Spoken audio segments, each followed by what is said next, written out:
तमाम जगहों पर ऐसी खबरें सामने आ रही हैं, बलिया हो, गाजीपुर हो, दूसरे जिलों के अंदर कानपुर, उन्नाव, जहां पर शव का अंतिम संस्कार किए बगैर पानी के अंदर, नदी के अंदर शवों को फेंक दिया गया। उनकी तस्वीरें आ रही हैं। चील कौवे उन शवों को नोच रहे हैं, कुत्ते उन शवों को नोच रहे हैं। उनकी ऐसी दुर्गति आपने शायद कभी सपने में, कभी कल्पना में नहीं सोची होगी, जैसा इस वक्त देखने को मिल रहा है। और ये कोई मामूली घटना नहीं है साथियों। एक खबर आज अखबारों में सामने आई है, दैनिक भास्कर की यह खबर है। 1140 किलोमीटर में गंगा के किनारे 27 जिलों का इन्होंने आकलन किया है। गंगा के किनारे 27 जिलों में नदी के घाटों पर लगभग 2000 शव पाए गए हैं, 2000 लाशें पाई गई हैं। आप कल्पना कीजिए इस घटना की भयावहता का। आप कल्पना कीजिए बदइंतजामी की भयावहता का। आप कल्पना कीजिए कि इंसान के साथ जानवरों से ज्यादा बदतर व्यवहार हो रहा है। और इन सब के बावजूद हमारी उत्तर प्रदेश की सरकार वाहवाही लूटने में लगी हुई है और दावे कर रही है कि WHO ने हमारी ये तारीफ की। उत्तर प्रदेश में सरकारी आंकड़ों में यह दिखाया जा रहा है कि कोरोना के मरीज कम हो रहे हैं, कोरोना के केसेस कम हो रहे हैं, कोरोना से मरने वालों की संख्या कम हो रही है। और यह सारा दावा झूठा दावा है, गलत दावा है। हकीकत इससे बिल्कुल उलट है। और हकीकत यह है कि आज उत्तर प्रदेश के तमाम जिलों में 5-6 जिलों को अगर छोड़ दिया जाए तो कहीं पर कोरोना की टेस्टिंग ही नहीं होती। यानी कोरोना की बीमारी का जांच केंद्र 75 जिलों में से मात्र 5-6 जिलों में ही मौजूद है, बड़े शहरों में मौजूद है, और कहीं कोरोना की जांच नहीं हो सकती। अगर बलिया में, सुल्तानपुर में, आजमगढ़ में, गाजीपुर में, या फिर बागपत में, मेरठ में, जो आसपास के जो इलाके हैं, तमाम जिले हैं, अगर वहां पर कोरोना के किसी मरीज को अपनी जांच करानी हो तो कई दिन उनकी जांच की रिपोर्ट आने में लगते हैं। जांच नहीं हो सकती। और अगर जांच नहीं हो रही है तो गांव में होने वाली मौतों का जिम्मेदार कौन है? गांव में होने वाली मौतों को चिकित्सीय सुविधा क्या मिल रही है? हॉस्पिटल क्या मिल रहा है? डॉक्टर क्या मिल रहे हैं? ऑक्सीजन क्या मिल रहा है? वेंटिलेटर क्या मिल रहा है? दवाएं क्या मिल रही हैं? किसको पता चलेगा? अब गाजीपुर में ये जो लाशें पाई गई हैं, इनकी जो मौतें हुई हैं, किन कारणों से हुई हैं, क्या पता इसका? उन्नाव में नदी के घाट के किनारे बालू के नीचे इन शवों को दबा दिया गया।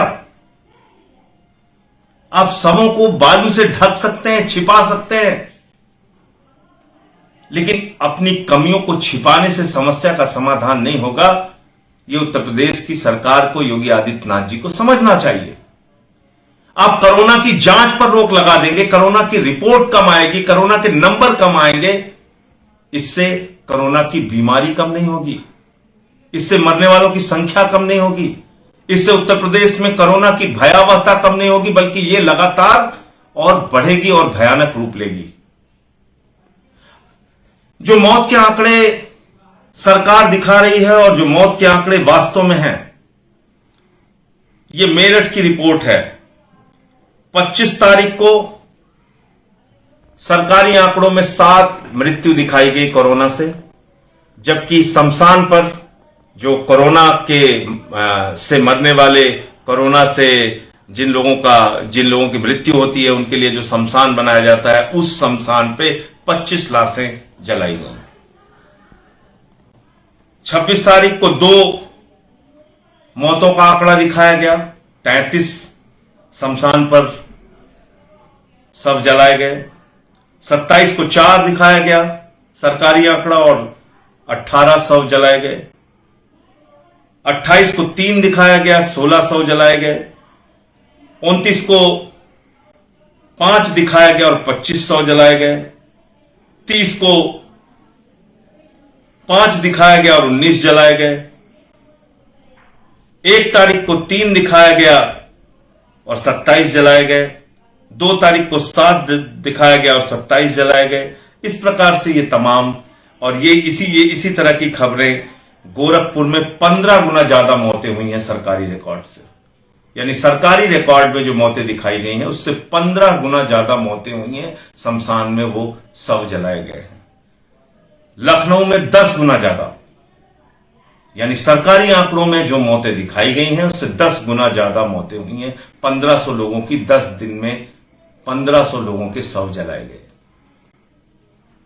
कानपुर में 5 गुना ज्यादा, सरकारी आंकड़े जो दिखाए गए उससे 5 गुना ज्यादा शव जलाए गए। और ये मणिकर्णिका घाट जो वाराणसी का, काशी का है, उसमें ये खबर है कि 24 घंटे वहां पे चिताएं जल रही हैं। और इसमें 1 मई में दिखाया गया कि सरकारी आंकड़े में 30 अप्रैल को 13, जबकि कब्रिस्तान में 100 जलाए गए, शमशान में 100 जलाए गए 70, 1 मई को 15 और सरकारी आंकड़ों में, और 85 100 शमशान में जलाए गए। इसी तरीके का 11, 61, 2 मई का आंकड़ा है, 17 की जगह 58 शव जलाए गए, ये 3 मई का आंकड़ा है। 8 की जगह 66 शव जलाए गए, ये 4 मई का आंकड़ा है। 5 मई का आंकड़ा है, 9 सरकारी आंकड़े में दिखाए गए और 73 जलाए गए। और झांसी और भी भयानक हालत में है। यहां तो बिल्कुल सरकारी आंकड़ों को छिपाया गया। 25 तारीख को 500 दिखाए गए और 97 शव जलाए गए। 26 तारीख को 700 दिखाए गए, 27 तारीख को 700 दिखाए गए और 92 शव जलाए गए। इस तरह से ये आंकड़ा आप देखिए, कितनी ज्यादा मौतें उत्तर प्रदेश में हो रही हैं। गांव गांव में मौतें हो रही हैं इस वक्त। और अगर यही आलम रहा तो मैं आपसे कहना चाहता हूं, ये भयानक तस्वीरें रुकने वाली नहीं हैं और तेजी के साथ ये बढ़ेंगी। इसलिए कृपा करके मैं विनती कर रहा हूं उत्तर प्रदेश की सरकार से, आप आंकड़ों की कलाबाजी में, आंकड़ों से खेलने में, आंकड़ों को छिपाने के चक्कर में मत फंसिए, बल्कि जो हकीकत है उसको सामने लाकर, उसको देखकर उससे लड़ने की तैयारी कीजिए। और जरूरत इस वक्त है गांव गांव में वैक्सीनेशन केंद्र खोलने की, गांव गांव में डॉक्टरों का इंतजाम करने की, पीएचसी में, सीएचसी में अच्छे अस्पताल की व्यवस्था करने की, सरकारी अस्पतालों में जिले के अंदर हर जिले में कोरोना के जांच केंद्र बनाने की। आज इस वक्त जरूरत है उत्तर प्रदेश में वैक्सीनेशन के जरिए सबको सुरक्षा देने की। आज तो आपके पास वैक्सीन नहीं है, वैक्सीन के केंद्र बंद पड़े हुए हैं। वैक्सीन कैसे लगेगी लोगों को? आपने ऑनलाइन सिस्टम कर दिया है। एक गरीब आदमी, आप मुझे बताइए कैसे वो ऑनलाइन अपना नाम दर्ज कराएगा, कैसे उसको वैक्सीन लग पाएगी? तो ये वैक्सीनेशन के लिए जितने नियम आपने बना दिए, ये तो एक सामान्य आदमी, गांव का आदमी उत्तर प्रदेश में फॉलो कर ही नहीं सकता। इसको वो कैसे पालन करेगा और कैसे उसको वैक्सीन लगेगी? इसके बारे में तत्काल कोई कदम उठाने की जरूरत है।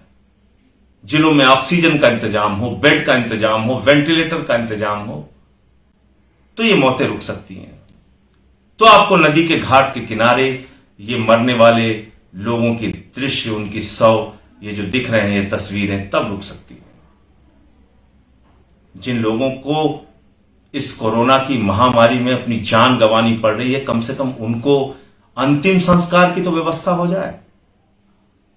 20-20 हजार रुपए लकड़ियों के लिए जा रहे हैं। ये प्रयागराज से एक वीडियो मैंने डाला था, एक जवान अपनी व्यथा बता रहा था, आनंद त्रिपाठी। तो ये उत्तर प्रदेश में एम्बुलेंस के नाम पे भारी लूट हो रही है, प्राइवेट हॉस्पिटल्स में भारी लूट हो रही है। उसकी कैपिंग कीजिए। आपने नियम जारी कर दिया कि एम्बुलेंस वाले इससे ज्यादा पैसा नहीं लेंगे। हर जिले में लूट हो रही है। आपने प्राइवेट हॉस्पिटल्स के लिए कोई नियम नहीं बनाए। जो अस्पताल चाह रहा है, जैसे चाह रहा है, वो पैसे ले रहा है, पैसे खा रहा है। इस महामारी में लोगों को लूटा जा रहा है। तो इसलिए मैं ये अनुरोध करूंगा इस सरकार से कि आप जागिए, कुछ योजनाएं बनाइए और उत्तर प्रदेश की जनता के जीवन को बचाने की कोशिश कीजिए। कैसे बचेगा जीवन? पूरी तरीके से उत्तर प्रदेश के लोगों को वैक्सीन लगने से बचेगा। उसके लिए क्या जरूरी है? ऑनलाइन का नियम खत्म करके गांव गांव में वैक्सीन का केंद्र बनाया जाए, लोगों को वैक्सीन लगाई जाए। नंबर 1, कैसे कोरोना की महामारी का पता चलेगा? हर जिले में कोरोना जांच के केंद्र खोले जाएं और लोगों को पता चल सके कि उनको कोरोना की बीमारी है और उसके हिसाब से उनको ऑक्सीजन बेड की जरूरत है या आईसीयू की जरूरत है, उसका इंतजाम हर जिले में किया जाए, डॉक्टर्स के इंतजाम किए जाए। कैसे प्राइवेट अस्पतालों की लूट रुकेगी, कैसे गरीब आदमी को राहत मिलेगी, उसके लिए प्राइवेट हॉस्पिटल्स के ऊपर भी एक नियम लागू होना चाहिए कि कोरोना के मरीज से किस काम का कितना पैसा लेना है, उससे ज्यादा पैसा वसूला ना जाए।